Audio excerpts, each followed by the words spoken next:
Hello students, welcome to Legacy IAS Academy. In today's video, we are going to discuss about such Asian countries that were never colonized in the history by the European powers. Or also we can say we are going to discuss which are the nations in the Asia where European imperialism had seemed to stop in the early 18th, 19th and the 20th century.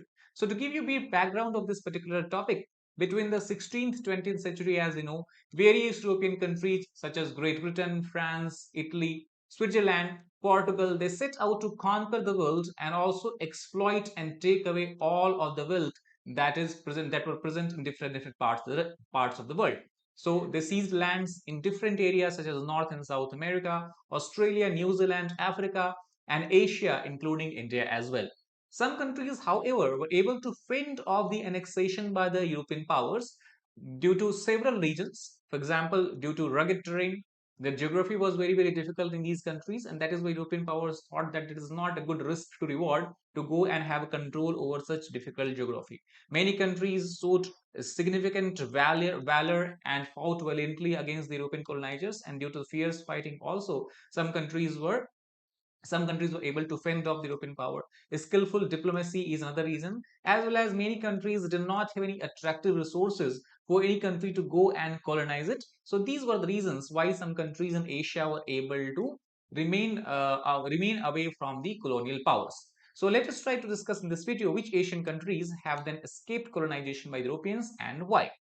So the first country that comes into our mind is Japan, that is the land of rising sun. So the time when the colonization was at its peak by the European powers in the world, Japan at that time was ruled by shogunate. Shogunate basically can be referred to military imperialism, and military general used to be the ruler of Japan.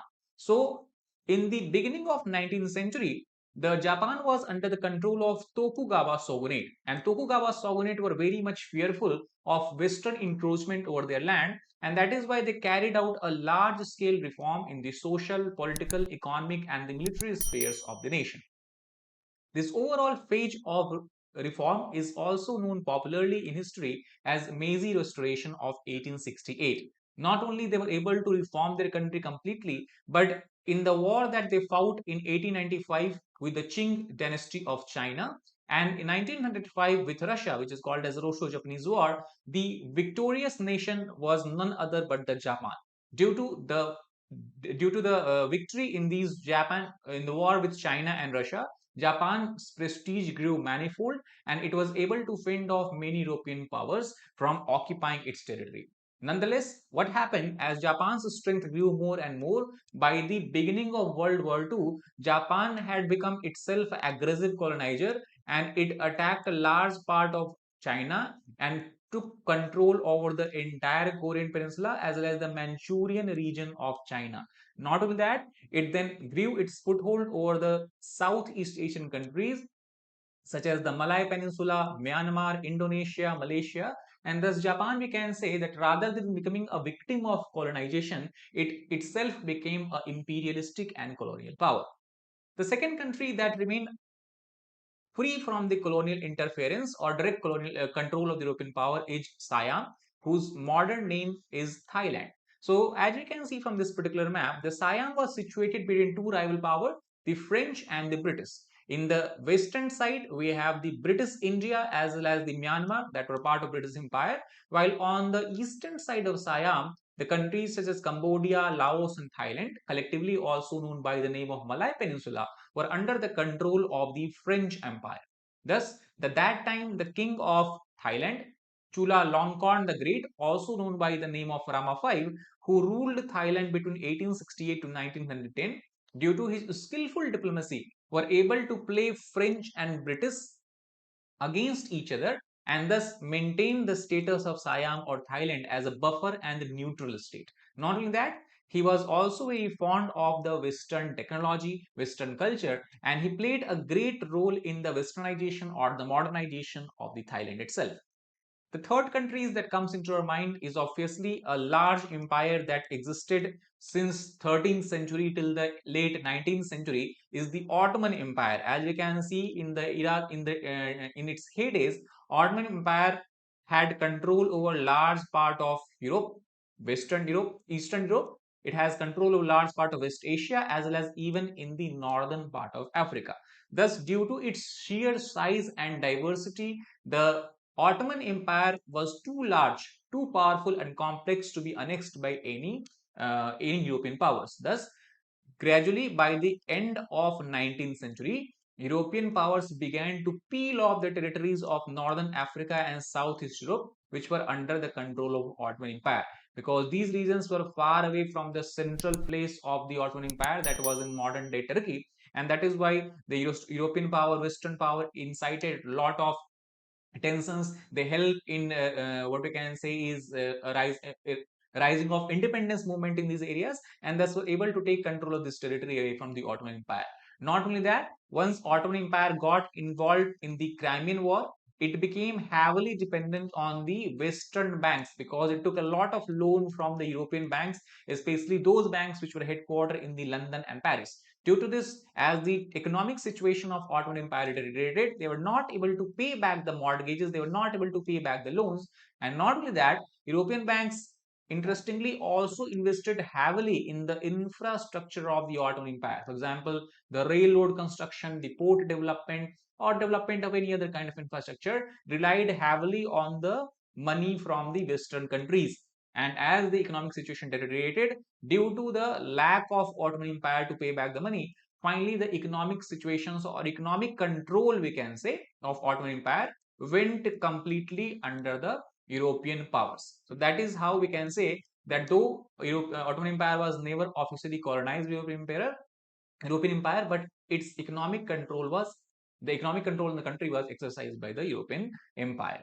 The other countries that comes into our mind is obviously China. China obviously was a very large country and it was under the rule of Qing dynasty, and thus due to its large size, it was not possible for any single European power to simply grab it. However, Britain and France made an attempt and they tried to grow their foothold through the trading activities. As the trading progressed more and more, they incited several wars within China that is popularly known as Opium Wars, and by the end of Opium War, the military strength of Qing dynasty was very much weakened, and thus these countries such as Britain and France were able to have a kind of agreement with the Qing dynasty where they divided the coastal China into several spheres of influence. If you look at this at the map, you can see that before the China being divided and by the European powers, it was a huge empire, it was a huge country, also consisting of modern day Mongolia.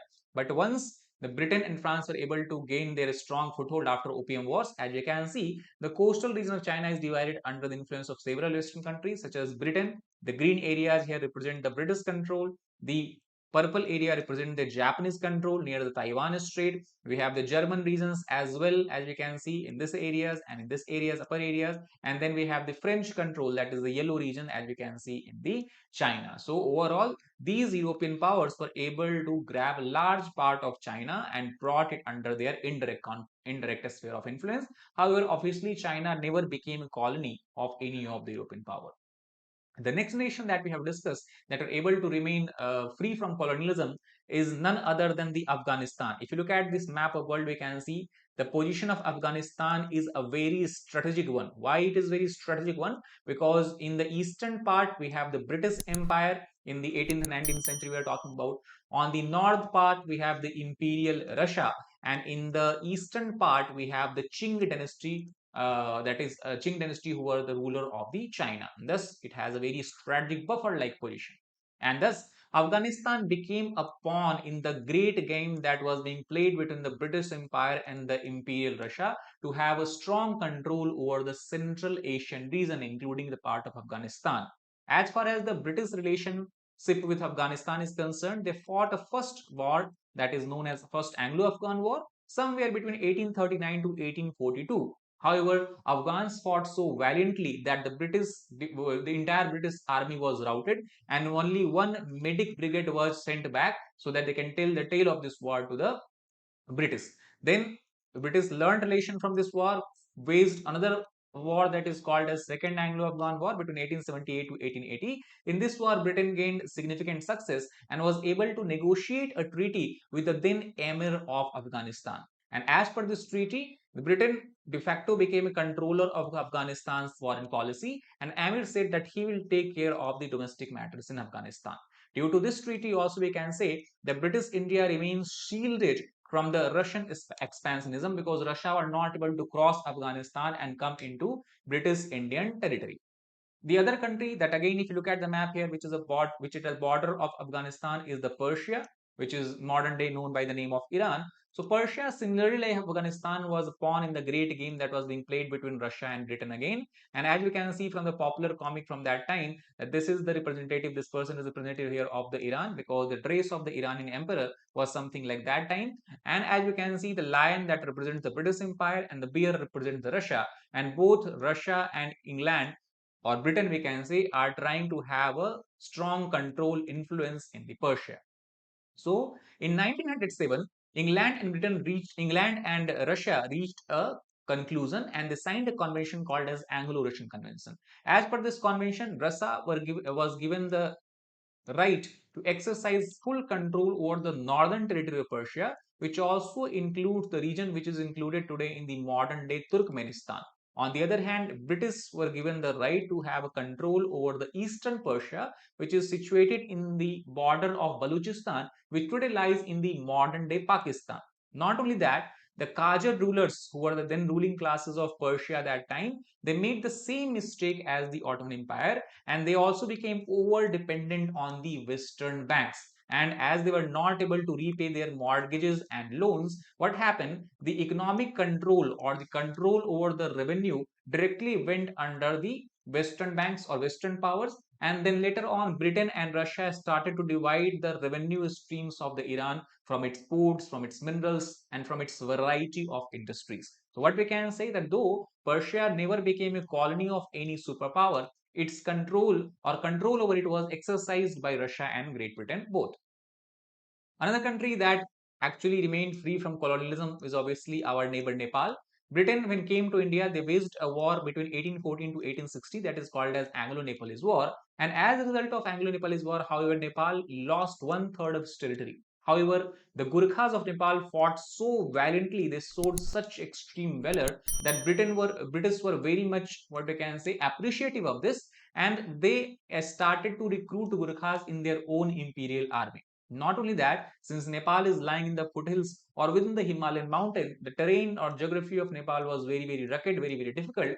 And taking these into mind, British left Nepal alone as a buffer state between India and China. We talk about Gurkhas. The Gurkhas' bravery is something that is still known today, and India has followed the practice of recruiting Gurkha soldiers in its own Indian Army regiment that is called as Gurkha Regiment.